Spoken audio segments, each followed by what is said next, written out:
Police సంఘం వారిని కూడా అడుగుతా ఉన్నా, ఏమండి కొమ్మినేని శ్రీనివాస్ మీద ఎస్సీ ఎస్టీ అట్రాసిటీస్ కేసు పెడతారా?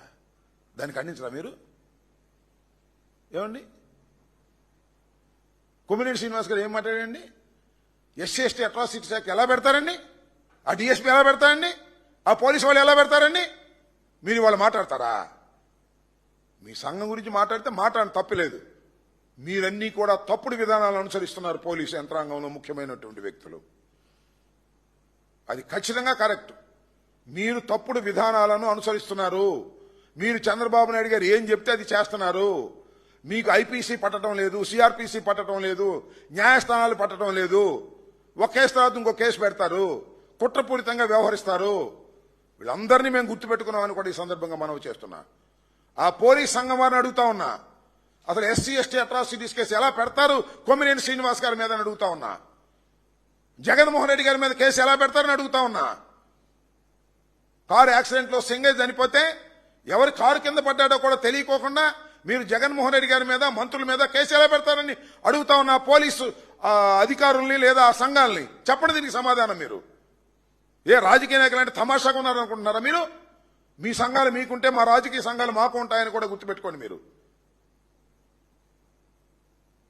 దొన్నపోతు హీనింది అనగానే కట్టేయండి అని చంద్రబాబు చెప్పగానే పోలీస్ సంఘాలు వెళ్ళి మీటింగులు పెట్టి సమావేశాలు పెట్టి మాట్లాడతారు. ఈ రెండింటికి సమాధానం చెప్పండి ముందు. ఫస్ట్ ఆఫ్ ఆల్, ఇష్టం వచ్చినట్టుగా ప్రవర్తించడానికి ఇది చట్టబద్దమైన పరిపాలన అనే విషయాన్ని మీరు మర్చిపోవద్దని కూడా ఈ సందర్భంగా నేను చెప్పదలుచుకున్నా. ఇంకా రౌడీ షీట్ పెడతా అనొచ్చు ఐపీఎస్ ఆఫీసర్. జగన్మోహన్ రెడ్డి గారి సమావేశానికి జనాన్ని సమీకరిస్తే రౌడీ షీట్ పెడతా అనొచ్చా? ఏమండి మేము అనకూడదా? అంటున్నా. మేమన్నా ప్రభుత్వం దగ్గర నుంచి జీతాలు తీసుకుంటున్నావా? మేము ఉద్యోగాలు ఏమైనా చేస్తున్నావా? కాకి బట్టలు వేసుకుని ఉద్యోగాలు చేస్తూ తుపాకులు తీసుకుని మీకు చట్టాన్ని మీ చేతుల్లో కాపాడండిరా బాబు అని మీ చేతిలో పెడితే జగన్మోహన్ రెడ్డి గారి మీటింగ్కి వెళ్తే మేము రౌడీ షీట్లు పెడతాం. జగన్మోహన్ రెడ్డి గారి మీటింగ్కి మీరు జనాన్ని సమీకరిస్తే రౌడీ షీట్ పెడతాం అనొచ్చా? ఏమండి రౌడీ షీట్ పెట్టడానికి ఒక ప్రొసీజర్ ఉంది. రౌడీ షీట్ పెట్టాలి అంటే వాడు హ్యాబిచువల్ అఫెండర్ అయి ఉండాలి, గ్రేవ్ అఫెన్స్ లో ఇన్వాల్వ్ అయి ఉండాలి, అప్పుడు నువ్వు పెట్టాలి. అంతేగాని నేను జగన్మోహన్ రెడ్డి గారి మీటింగ్ నువ్వు నోటీస్ ఇచ్చావు, ఏమని జగన్మోహన్ రెడ్డి గారి మీటింగ్ మీరు వెళ్ళడానికి వీల్లేదు, జగన్మోహన్ రెడ్డి గారి మీటింగ్ మీరు జనాన్ని సమీకరించడానికి వీల్లేదు అని నువ్వు నాకు నోటీస్ ఇచ్చావు. నేను ఆ నోటీసును ధిక్కరించి జనాన్ని సమీకరించాను, జగన్మోహన్ రెడ్డి గారి మీటింగ్కి వెళ్ళాను. నా మీద ఏం కేసు పెడతా? ఆ నోటీసులు ఉన్న వాటిని ధిక్కరించావు కాబట్టి చట్ట ప్రకారం ఆ కేసు పెట్టు. రౌడీ షీట్ పెడతావా? ఏమండి ఐపీఎస్ ఆఫీసర్ గారు, మీరైతే రౌడీ షీట్ పెట్టవచ్చు, కానీ మీరు మాత్రం మాఫియాలాగా రౌడీల్లాగా వ్యవహరిస్తున్నారు అంటే తప్ప అంటాం. 1కి 100 సార్లు అంటాం. పోలీసులు కొంతమంది విచ్చలవిడిగా రౌడీల్లాగా తెలుగుదేశం గూండాల్లాగా వ్యవహరిస్తున్నారు అంట. మళ్ళా అంట 100 సార్లు అంట. ఇది జరుగుతున్నటువంటి సత్యం, గ్రౌండ్ లెవెల్లో జరుగుతున్నటువంటి సత్యం. ఇష్టం వచ్చినట్టుగా బిహేవ్ చేస్తున్నారు, చట్టాన్ని తమ చేతుల్లోకి తీసుకుంటున్నారు. మీ ఇంకొక విషయం చెప్తా, రిమాండ్కి పంపే ముందు కొట్టారు సోషల్ మీడియా వర్కర్స్ని. కోర్టులో కూడా సాక్ష్యం ఇచ్చారు, మమ్మల్ని కొట్టారు అండి అని. కోర్టు వారు కూడా నోట్ చేసుకున్నారు. ఇవన్నీ వదిలిపెడతాం అనుకోకండి.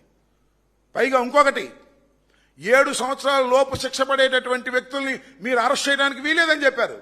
చట్టం చెప్పింది, హైకోర్టు చెప్పింది, సుప్రీంకోర్టు చెప్పింది, రీసెంట్ గా సర్క్యులర్ ఇష్యూ చేశారు. ఏ కేసైనా పెట్టండి, తప్పులేదు. 7 సంవత్సరాల లోపు శిక్ష పడేటటువంటి సెక్షన్లు ఉన్నటువంటి వ్యక్తిని మీరు అరెస్ట్ చేయడానికి లేదు, 41 నోటీస్ ఇవ్వాలని చెప్తే మీరు అరెస్ట్ చేస్తారా? తీసుకెళ్తారా? కొడతారా? కోర్టులో ప్రొడ్యూస్ చేస్తారా? ఇది చట్ట వ్యతిరేకం కాదా? మీరేం చేస్తున్నారు? మాఫియాలాగా వ్యవహరించడం లేదా మీరు? అక్కడ లోకల్ ఎమ్మెల్యే చెప్పినట్టు, అక్కడ లోకల్ మినిస్టర్ చెప్పినట్టు, అక్కడ చంద్రబాబు నాయుడు గారు చెప్పినట్టు, అక్కడ లోకేష్ చెప్పినట్టు మీరు వ్యవహరిస్తున్నారు. అందువల్లనే మీరు మాఫియాలాగా ఉన్నారని మేము చెప్తున్నాం. మేము ఆధారాలతో సహా చెప్తున్నాం. ఈవెన్ డీజీపీ మాకు ఇంటర్వ్యూ ఇవ్వడు, ఎక్స్ మంత్రులు మేము ఇంటర్వ్యూ ఇవ్వడు, ఎక్స్ ఎమ్మెల్యేలకి మాకు ఇంటర్వ్యూ ఇవ్వడు, చెప్పుకోవడానికి అవకాశం లేదు. అడ్డగోలుగా మా మీద కేసులు పెట్టమని చెప్పేసి కింది ఎస్పీలతో ఆయన హుకుం జారీ చేస్తాడు. చట్టబద్ధమైన అధికారులేమో పెట్టకుండా ఉంటారు. ఆ చిత్తూరు ఎస్పీ లాంటి ఆయనేమో బెదిరిస్తాడు, రౌడీ షీట్ పెడతామని.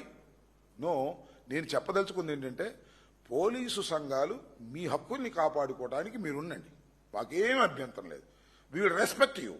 బట్ కానీ మీరు రాజకీయ నాయకుల మీద ఈ రకమైన కేసులు పెట్టి మేము మాట అనగానే దాని మీద మీరు ఇష్టం వచ్చినట్టుగా మాట్లాడితే చూస్తూ ఊరుకోవడానికి మేము కూడా మనుషులమే, మాకు తెలుసు, మాకు రాజకీయం తెలుసు, మేము మంత్రులను చేశాం, మేము ఒక రాజకీయ పార్టీకి సంబంధించినటువంటి వ్యక్తులం.